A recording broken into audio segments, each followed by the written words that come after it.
So this is, I think, why people are so obsessed in some sense with the search for fundamental meaning. It's because you want to be able to associate. So imagine, this is a good story. So you can imagine two people laying bricks. They're building a gigantic wall. And the one person thinks, oh my God, you know, this wall is going to take 100,000 bricks and I'm laying one at a time and I'm wasting my life away, trivially adding to this gigantic brick wall. And what am I doing? This is absolutely miserable, brick by brick. And the other person thinks, in 300 years, this is going to be a cathedral.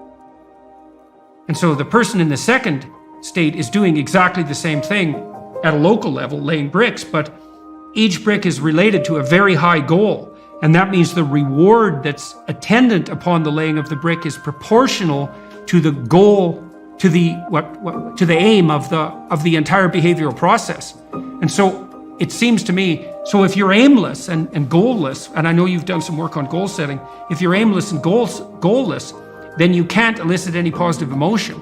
And if your goals are fragmented, which is also what happens if you're aimless or your goals lack unity, if your goals are fragmented, then no given behavioral manifestation can elicit any dopaminergic reward because it's not a step forward to anything desirable. And so there's no positive emotion.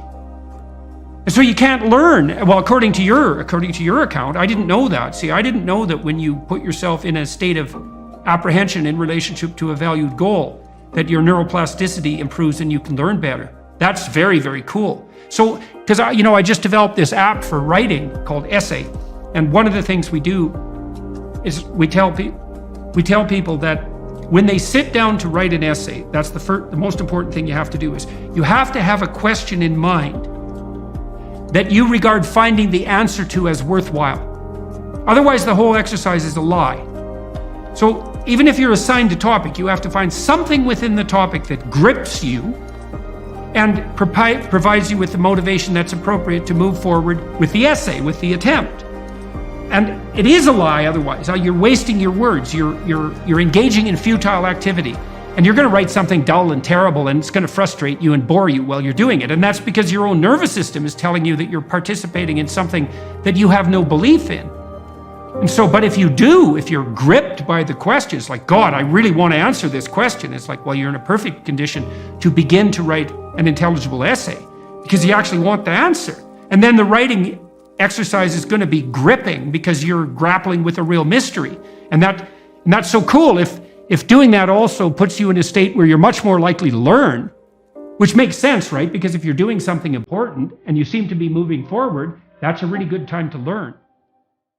Dopaminergic system that we're talking about, anticipation and then action and reward, or in some cases no reward, right? And the ability to persist toward a goal regardless, is a generalizable system. You had that chapter about, get your room in order, right? Get your belongings in order. This is, I think, very relevant right now. Even though it's important to have higher goals and lofty goals, the dopamine system is an incredible system because it is depletable, and yet it's also renewable, and it is self-amplifying. What I mean by that is, let's say that I'm somebody who doesn't know what I'm working toward. I don't have a specific goal or question. By completing even what seem like menial tasks, like making myself a cup of coffee, drinking it, cleaning up completely, drying the cup and putting it back in the cupboard, what happens is, even if you make that seemingly trivial goal the goal, in addition to making the kitchen look nicer, it completes a circuit. It closes the dopaminergic circuit, and when dopamine is released, and it will be, maybe not to the same extent as publishing a novel, but to some extent, dopamine amplifies our ability to think into the future, to make additional plans that are unrelated to what you just did, and it literally increases confidence and energy. Why? Well, for the following reason. We all think about caloric energy, but what most people are never taught, and if I had 10 things I could teach people, one of them would be adrenaline, epinephrine, is neural energy. It's your ability to get up and go. It's the thing that makes you jittery when you're a little nervous, but it's also what allows you to move forward, to go out for a run, to pursue any goal, cognitive or physical, etc. Epinephrine, which is also adrenaline, those are the same thing, is literally manufactured from the molecule dopamine. you look at the biochemical cascade, it is dopamine is converted into adrenaline, which is the basis of all energy, all neural energy. Right. And so, including thinking. And so if one is not in a place of being able to set their goal on a particular lofty goal, a graduate degree, a book, etc., yet the way one gets to that is by completing things in their immediate environment from start to finish and closing the dopaminergic loop. You literally... Yeah, well, those are at least micro narratives. That's right.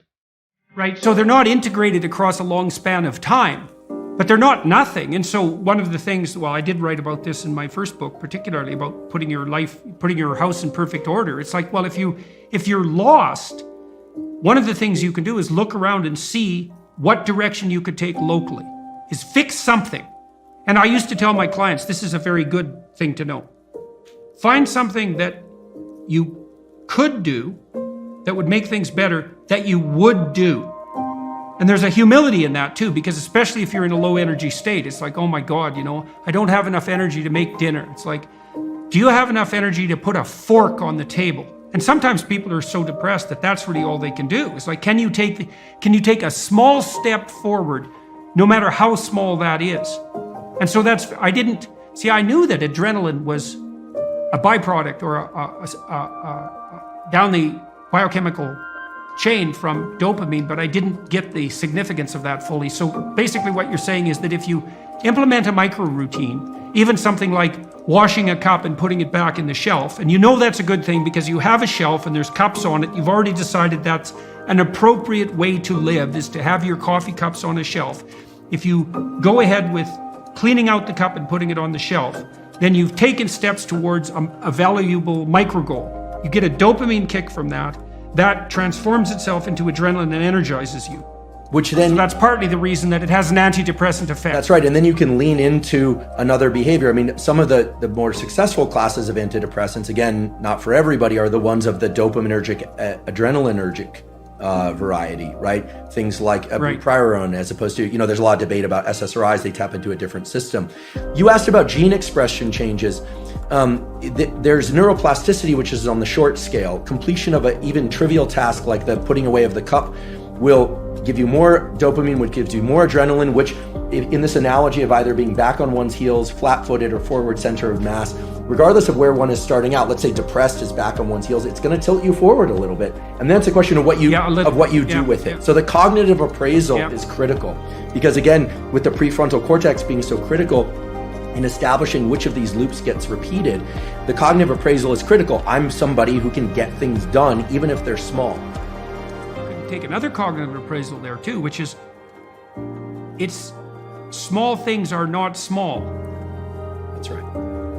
Precisely for the reason that we just described. It's like you might have the cognitive appraisal that doing something local, like cleaning up your room, is small, but it's not obvious at all that that's the case. It's not that trivial to put your immediate surroundings in order. And it can easily be the stepping stone to putting things in order on a broader scale. In fact, it's probably the necessary stepping stone to do that. And so they might seem small, but they're a step ahead, and ahead is a good direction. Absolutely. And so they're not as small as you might think. And so you can pat yourself on the back, especially if you're depressed, a little harder than you might otherwise by saying, you say, well, this is trivial, but I did it. It's like, no, if you're moving ahead, tilting yourself forward in your metaphor, that's not small.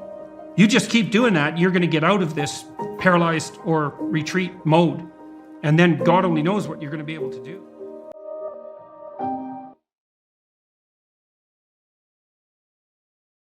You're somewhere, because you have to be somewhere. Now, you might not know where that is, which means that the somewhere that you are is chaotic, in which case you need to go over your past in great detail and figure out where you are. It's like you're lost, right? You're lost, and the problem with being lost is when you're lost, you don't know where to go, and the problem with not knowing where to go is there's a million places that you could go, and a million places is too many places for you to go without dying. So being lost is not good. So you need to know where you are.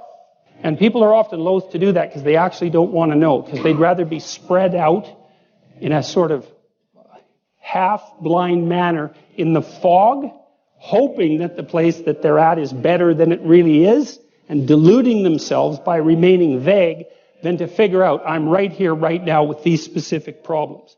But it's actually better to do that, because if you have a set of specific problems and you've really narrowed them down and really specified them, then you can probably start fixing them. And you can start fixing them in micro ways, bit by bit. But there's no way you can do that without knowing where you are. It's impossible.